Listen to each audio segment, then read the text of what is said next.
Well, and so it's like you're walking through a forest and you see a snake in a tree and you freeze. Why? Well, it's like because that's Horus.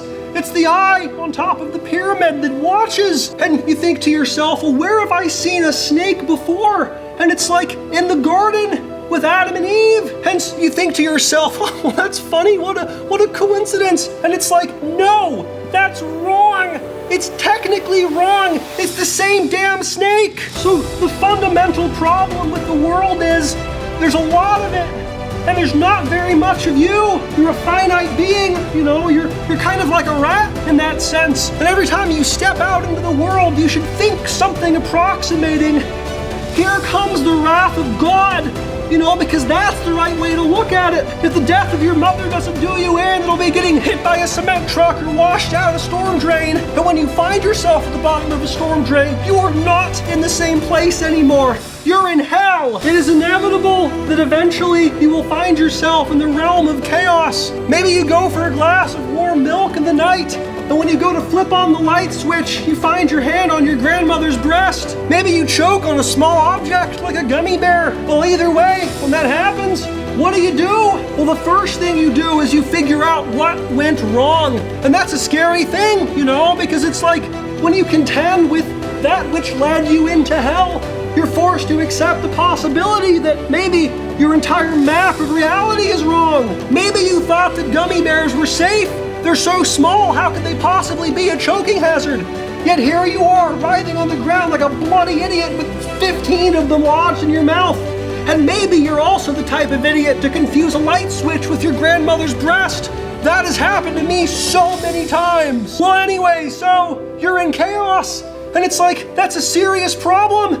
And it's not self-evident which level of analysis the problem should be examined at. There are an infinite number of ways to frame a problem because the world is filled with an infinite set of facts. And it's like, well, what the hell are you gonna do about that? The first thing to do is to stop doing the things you know are perpetuating your descent into chaos. You have no idea how much better things could be purely as a consequence of that. Take your hand off your grandmother's breast. Stop eating the damn gummy bears. You're convulsing on the ground, the gummy bears in your mouth growing in number 15, 16, 17. You're still eating them. Why? Well, maybe it's because you never learned how to stop eating gummy bears. And maybe, just maybe, those aren't just gummy bears. Maybe those are the choices that you make every day that lead you into hell. Stupid you, stumbling blindly into walls. Maybe what you need is a better map. Maybe you need to slay the dragon and take the gold. That would be good. Everything in nature has a hierarchy model on America in the 1950s. Even the dinosaurs. Christ, you'd see a weaker dinosaur being used as a stapler or a lamp by a caveman in a tie. A man was judged by how fast he ran inside his stone car. And that's why you have to clue in a little bit, and you have to know people's genitals. Because normally whenever you see a man, you assume that he's got a nice, succulent penis. And you see a woman and you know she's got that ushy gushy. That's one of the main evolutionary purposes in us being able to differentiate the sexes is when you meet somebody, you want to know if you can put your face in it. Now that's order. It used to be the case that a man could walk up to a woman and stand up straight with her shoulders back, look her in the eye, and ask her one very important question. Does it fart? But then you throw girl dicks and postmodernism into the mix and you just blow out that whole framework. Lots of men who watch me on the internet tell me they have a lot of trouble getting laid. And I find that very curious because I want to help young men get laid and climb to the top of the dominance hierarchy, And so it's the funniest thing because the more these men reference me to the women they're talking to, the less they get laid. Some of my detractors say that my fans have autism.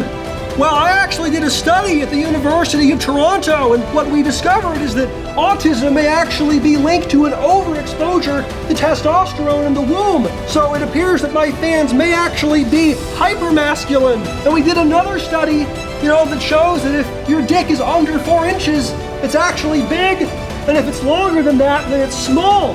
And so, if you're a fan of mine and you have autism and a 4-inch dick, you're actually the most fuckable person in the room.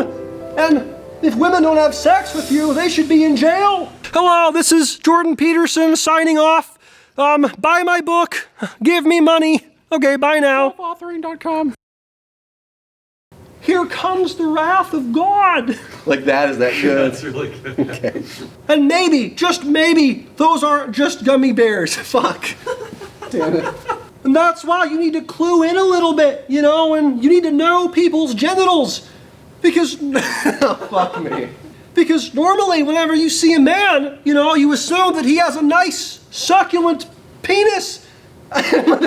You know, if you're a fan of mine who has autism and a 4-inch dick. Fuck.